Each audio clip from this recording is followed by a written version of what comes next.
need to speak with you. Meet me in your office right away. I'd love to, Francis, but I have to debrief Sarif first. I suppose you could, or you could hear what I have to say and see if that doesn't change things. Pritchard out.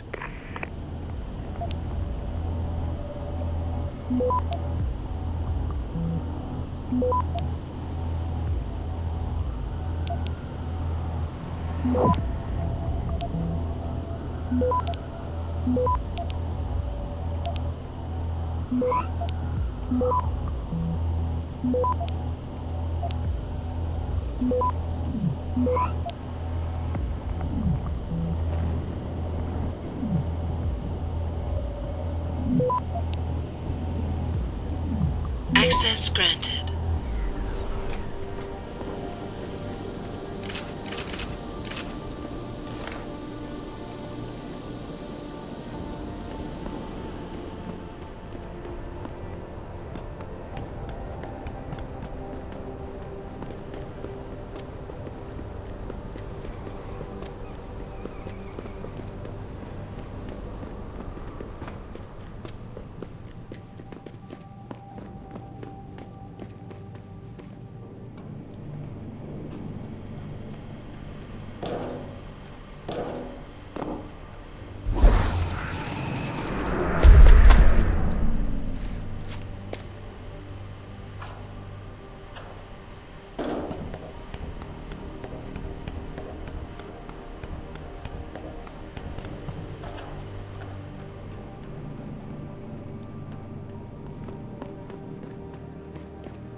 We need everyone on high alert. It's not only the pro-Augs who might want to get a Taggart, but the ones against them too. You're saying that pro-human activists might see this business as a threat? I thought the guys might hear all of a sudden, but there was just something about Taggart. What do you want? As much as I hate to admit it, I need your help. That signal you shut down in DRB territory. It's been active for almost a year. You're telling me someone outside this company has had access to our network since before the first attack? I've detected intrusions before and shut them down swiftly every time. But whoever designed this particular algorithm is good. Very good. You've told Sarif? See, here's the thing. The intrusions were possible because of a backdoor access into our security system that I never even knew existed. The one Sanders' team used to get inside our plant. I've worked here for 7 years, Jensen, and this is the first time I've seen that particular access route. David Sarif created it specifically to bypass the firewall. He's hiding something, and I think you should find out what it is. Why me? Because, as far as I can tell, Sarif created that access and was streaming a lot of data through it shortly after your ex-girlfriend suggested he hire you.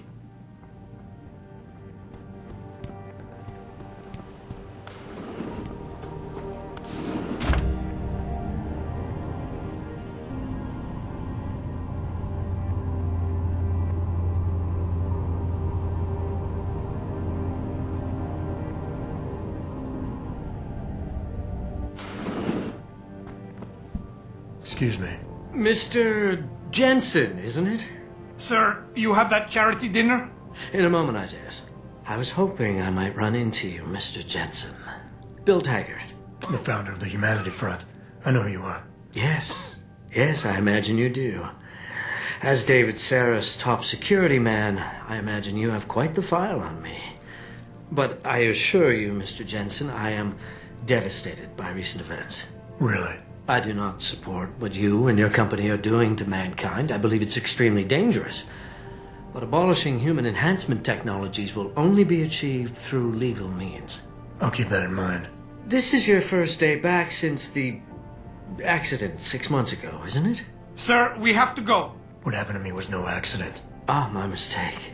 But it must have been stressful facing down a second incident so soon. I imagine it brought back all kinds of unpleasant memories. I appreciate your concern, Mr. Taggart, but it was nothing I couldn't handle. I'm a psychologist, Mr. Jensen. I know when a man is hiding behind words. The flesh may heal, but the mind is not always so resilient. You might want to keep that in mind. Now, if you'll be so kind as to excuse me.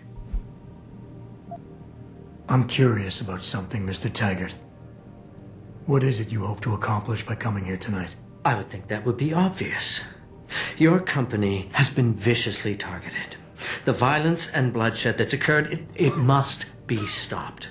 But I'm afraid it won't be until men of wisdom and understanding come to an agreement. About what? About the future, Mr. Jensen. This enhancement technology threatens to change the course of human evolution, to redefine what it even means to be human. You think governments can afford to let that go unregulated? You can't stop progress, Mr. Taggart. Perhaps not. But neither can we afford to sit by and watch it happen on its own. Not when we have the ability, the collective will, and foresight to influence it. I see. Thank you for illuminating me. Anytime. You're Taggart's aide, aren't you? Dr. Isaiah Sandoval, isn't it? No need to play ignorant, Mr. Jensen. I am quite sure you have a file on me that's as thick as the one you have on Mr. Taggart. You're an outspoken activist in your own right, Dr. Sandoval. When you have seen the things that I have, you find you have no choice but to stand up and be counted. Frankly, I am surprised an ex-cop like yourself isn't more disturbed by the dangers of this technology. Augmentations help a lot of people, Doc. Handicapped, war vets. Yes, but at what cost? My own friend had his life ruined by these so-called enhancements of yours.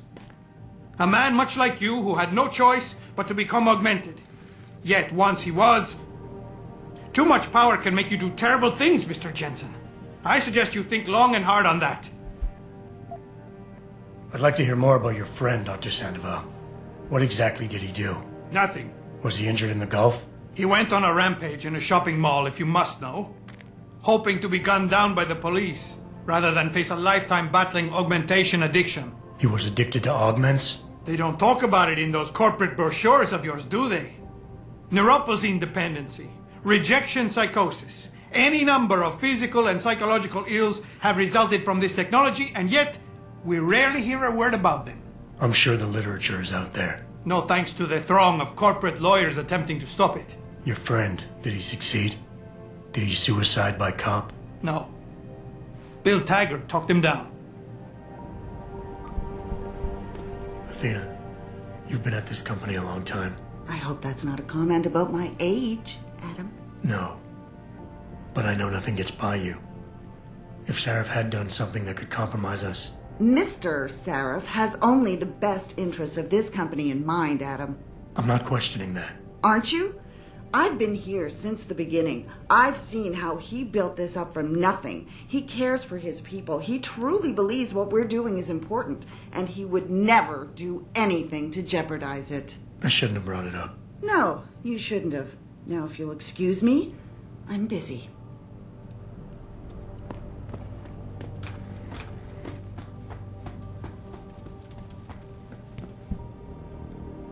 Boss, we need to talk. Is something wrong? I'm not sure. Did you set up a private access route to bypass the company firewall right before you hired me? I what? Pritchard said someone's been using it to access our system since before the first attack. The security measures he and I set in place never stopped them because we didn't even know the loophole existed.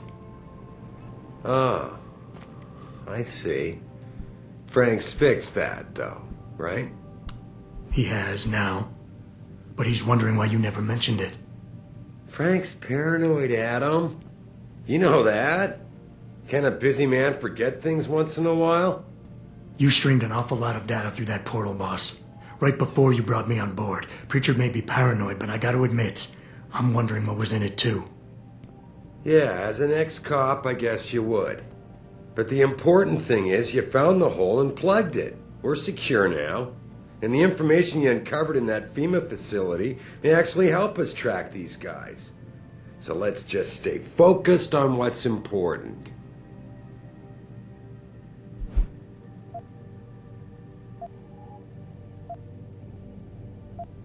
I want to, believe me. I want to catch these guys as badly as you do. But that breach is responsible for every security crisis we've had, including today's. If you want me to stop these guys, I need to know what kind of data they've had access to. You're right, you're right. I'm sorry if I seem evasive. But you can't expect me to tell you every detail of this company's operations every single day. We're at war here, and it's your job to protect us from enemies who try to take us down. You should have found that loophole without my having to tell you about it. You know, Frank wanted me to hire experts, an outside security firm to protect us, but you convinced me you could do it. Are you saying you were wrong? I think I proved myself today.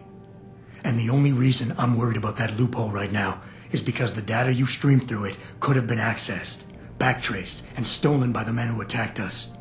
Our enemies might still find a way to hurt us with it. What? Well, I never considered that. I'm sorry, son. I guess you have proved yourself today. Your concerns about the data being compromised won't really be an issue as long as we stay strong and work together as a team. That's all I've ever tried to do here. Find the best, most qualified people I can, and bring them all together so they can complement each other. Now, Megan understood that. That's why she suggested I hire you in the first place. To help this little family of ours survive.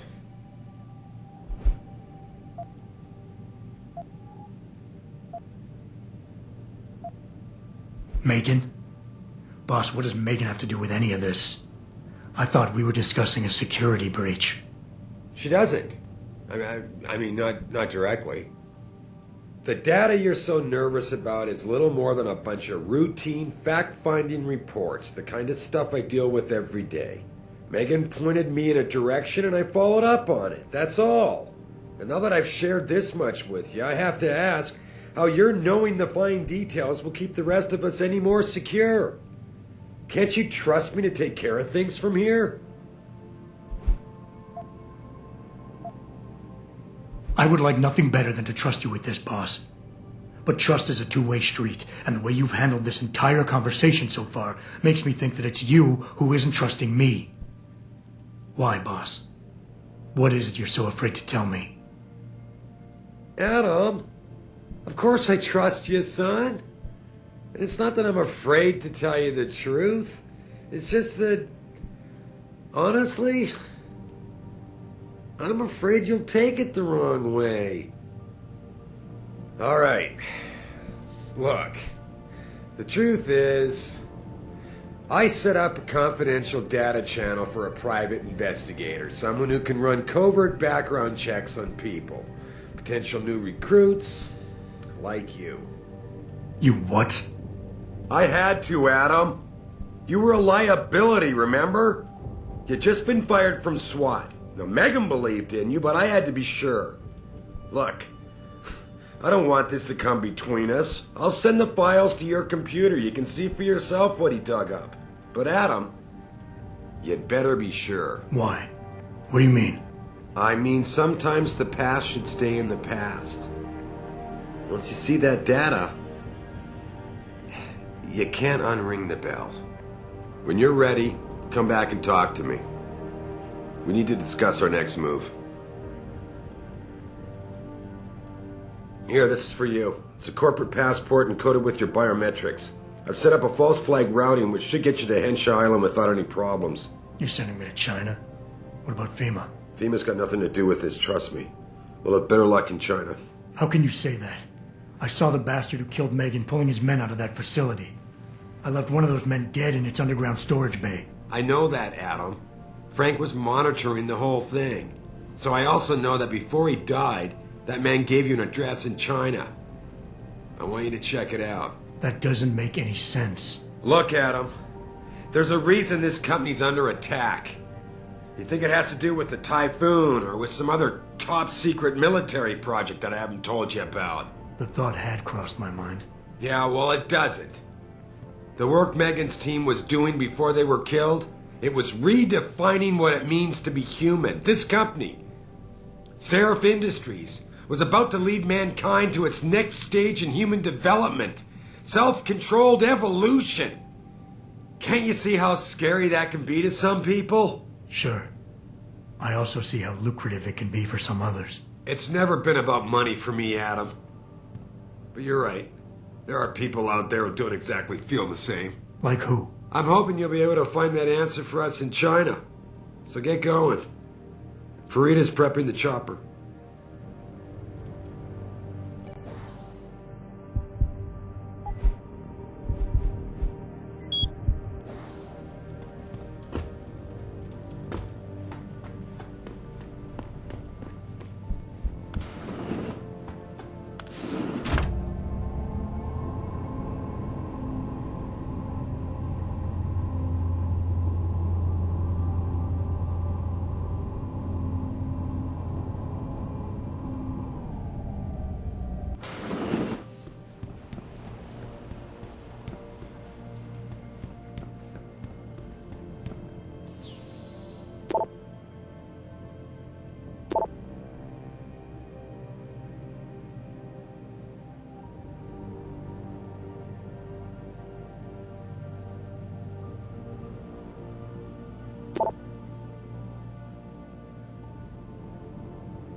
Athena tells me you spoke to Sarif. Did he happen to tell you why he made us look like idiots? I'm handling it. You can imagine how relieved I am to hear that. I'll tell you what. While you follow any lead Sarif spoon-feeds you, I'm going to do what I should have done in the first place and backtrace that signal. That's your pride talking. Still, get back to me if you find something. You meant when? Pretty sure I didn't.